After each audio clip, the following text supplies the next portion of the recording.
Greetings, mind crafters, and welcome to another, I hope to be exciting conversation today, another mind craft discussion. My name is Kimberly Quinn, and I am really excited to have this chat today about, the whole foundation of Minecraft, right, is becoming the boss of your brain, becoming the boss of your brain. It's just so important because when it comes down to it, right, there are only two options. We can we can control our own thoughts, or we can allow our thoughts to control us. And so, which is more pleasant? I would say controlling our own thoughts. And so today what I really want to talk about is investing in yourself. And this is such a taboo thing, like, oh, she's so selfish, she's so full of herself, blah, blah, blah, blah, blah. And because we do invest in ourselves, we invest in our future. Plus, we can, on just a plain old well-being level, we cannot give what we do not have. When the well is dry, we got nothing for us or anybody else. So look at it that way. So, I made some notes. My inspiration for today was my new friend, Joe Dispenza. He's just entered my friends group. Of course, Oprah's my bestie there, but some more great thinkers. So one of the first things he talks about, in order to invest in ourselves, top of the list, and he is preaching to the choir with me, is to disconnect from our outer world. So that the number one with that is to turn off technology, unless you're watching Minecraft. No, I'm just kidding. Well, actually, I'm not the kidding. Turn off technology. Get rid of your phone. Like, euthanize that thing. Unplug the drug. Throw it in a sock drawer. Because to not turn it off and leave it there face down. Simon Sinek does a lot with that stuff. That's not any less rude than sitting up, and it's just a distracting because you know that it could ring or buzz or blip or whatever at any moment. Completely euthanize it, shut it off, and put it someplace, preferably way out of the way. And then, so that's part of how we can disconnect from our outer world. But we also have, after when we go within, we're trying to really connect with our real self, our authentic self. And as much as we love everybody in our lives, our authentic self is actually free from the roles. It doesn't mean we're free from the loving connections. That's not the same. We still love everybody, as a parent, as a partner, as a sibling, as a son or daughter, whatever. However, when we go within to really, really detach from the outer world, we can detach from the roles attached to those relationships, if that's making sense. Okay, we still love everybody just as much, but for that moment, or let's say that 15 minutes, we can just, in our Zen state, right, our alpha state, that's what we're, striving for, is to temporarily detach from, being a parent, a partner, a sibling, a bestie, an employee, or whatever, because we are just who we are as our authentic self while we're detaching from all this outer world environmental stuff. Okay, if you can do it for 15 minutes, that's great. If you can do it for half an hour, even better. I know Joe D sets aside big time in the morning, like lots of time. He says he doesn't use it all, but he tries to set aside a couple of hours. I mean, good for him. We, however, have the bar set it. If you can do it for any minutes, like my oldest son says, with fitness or anything, any minutes are better than no minutes, right? But if you can strive for 15, you're gonna see some pretty significant changes in your life, which is awesome. Okay, so then we're going within, right? We've unplugged the technology. We are temporarily just also disconnecting from all the roles in our lives, hanging on to the love, just disconnecting from the roles, all those kind of worldly attachments. And then we wanna really center ourselves with some deep, deep breathing. Breathing is important for the obvious. I think we all know that, right? And then to breathe deeply actually has a neurological reset. It allows for by breathing deeply like this, the neurological reset that the brain is doing is bringing the mind out of the future. It might even be just tonight, what I'm making for dinner. It doesn't have to be 10 years from now, right? Bring it back into the right now minutes, life minutes right here, or out of the past. So that deep breathing is enormously important. I say it to my Minecrafters frequently, even just when I'm walking into campus, that's something that I do. If my mind is fast, it doesn't mean it's negatively fast. It doesn't mean it's what if, and oh no, and all that. It means sometimes I'm just really pumped and excited. And so I'll pick 50 feet away, like a tree or a parked car or something, and I'll just say, from here to that tree, from here to that stop sign, because it's blocks, right? I just And that is 50 feet of bliss, let me tell you that. So we're going to do this. So we're detaching from the tech, detaching from the roles, and then we're going to center ourselves with breathing. If by some chance, because the mind is constantly like the ocean with waves, right? John Kabat-Zinn says that. So the only thing we can do, since the waves aren't going to stop with the thoughts, right, is to learn to surf. So you get an anxious thought, we just acknowledge it. Okay, apparently I'm a little nervous today. Oh, okay. Reel your mind back in, breathe deeply, or if it's like a self-deprecating thought, okay, all right, apparently I'm having just like some low feelings right now, some low vibe feelings, and then reel yourself back in, breathing deeply, because we know that the mind is wired to wander. And as a card carrying member of the Fast Mind Club, some of our minds are wired to wander a little more. Just saying. Okay, and then next, third, we want to say, really contemplate in this deep, in a feeling sense, what. Because we're talking about investing in ourselves, right? Investing in ourselves, invest in our future life minutes. So what do I want for my life? What is my next move? And Oprah, my good friend Oprah, so hoping to meet her someday. She's just the best. She's just made such a difference in my life and so many lives across the world. I absolutely love her. She's a bundle of love. What is my next move? So she talks a lot about this. In order to know what our next move is, what our authentic purpose, right? We might be in our authentic purpose now, and that's fluid, right? Because we're fluid. We're constantly changing, constantly growing and evolving. So even though we're on track, we might be like, okay, this calling was good there, or this relationship or whatever. Now I'm just ready for it. Doesn't even mean we're getting rid of the relationship or the career or calling. It means we might be needing to just make some changes. Maybe I want to have a different role there. Maybe I want to amp up the relationship. Maybe I want to travel with my partner, whatever. But to really just sit with that and allow it to come to you, because Oprah says that a lot. We need, and I've been saying it forever too, we need to listen to the inner voice. We talk a lot about putting it out there to the universe, putting out there, or higher power, or God, or however you want to call it. For me, it's God. You can say universe, higher power, I don't know. But the inner voice talking is God, higher power, the universe talking back.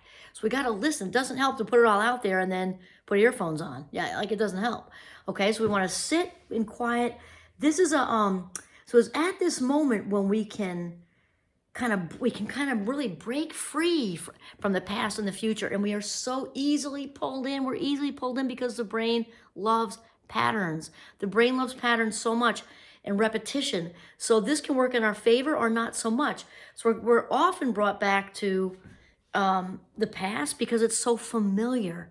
So it's just like our default, right? It's our default. We just allow ourselves, especially when we're hungry, angry, sick, or tired, and we're not actively engaged in our lives, because autopilot, remember, is the biggest thief of life minutes there could possibly be. So we get pulled into the past. Remember that the brain kind of wants to satisfy us, whatever we're looking for. There's a little duality there. So then when the brain finds it, okay, there's the what if thought, there's the catastrophizing thought, there's a self-deprecating thought, it's becoming reinforced again. So when we allow ourselves to get just passively pulled into that, we're actually strengthening it. And the memories are attached to emotions. We're going to feel the way we felt in, 2015, the same as we did then if we're bringing it back now. So we want to not do that. And we also want to not get dragged into the very, kind of predictable future, because, remember, 95-ish% of what we think, feel, and do every day is the same as it was yesterday. I think it's after about the age of 35. Don't quote me on that one, but I think it's what we kind of get locked into, that unconscious programming. And so we got to, in order to break free of that, we've got to first become aware of it and then talk back to it. Okay. So then this is, once we clear out the crap, all right, which is all the negative emotions from the past, all the anger, fear, resentment, regret, guilt, blah, shame, blame, all of it. Then we're ready to rewire. We're really ready to rewire and reprogram the brain with new thoughts, thinking about what our future is.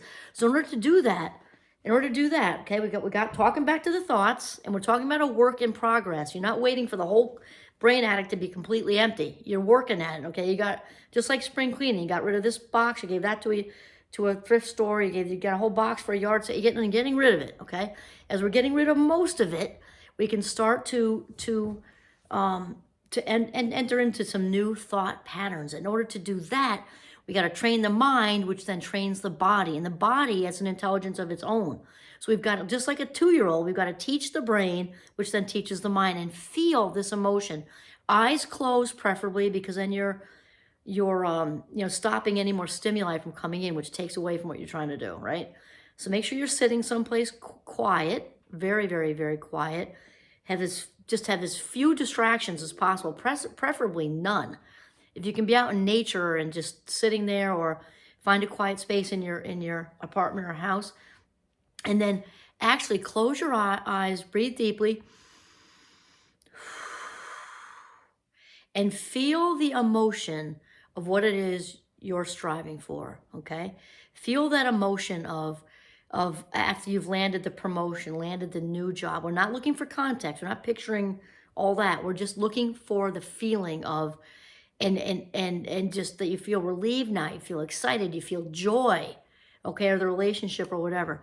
Feel the emotions along with this new thought pattern as if it's already happened. Remember, you're not surprised, actually living in it, If it's financial wealth, I think I made a note about this someplace. I did. Okay, sitting and breathing, you're training the body for your big next move, okay? Because the body takes on a mind of its own, it has its own intelligence, which Joe Dispenza will say, that's really the essence of addiction.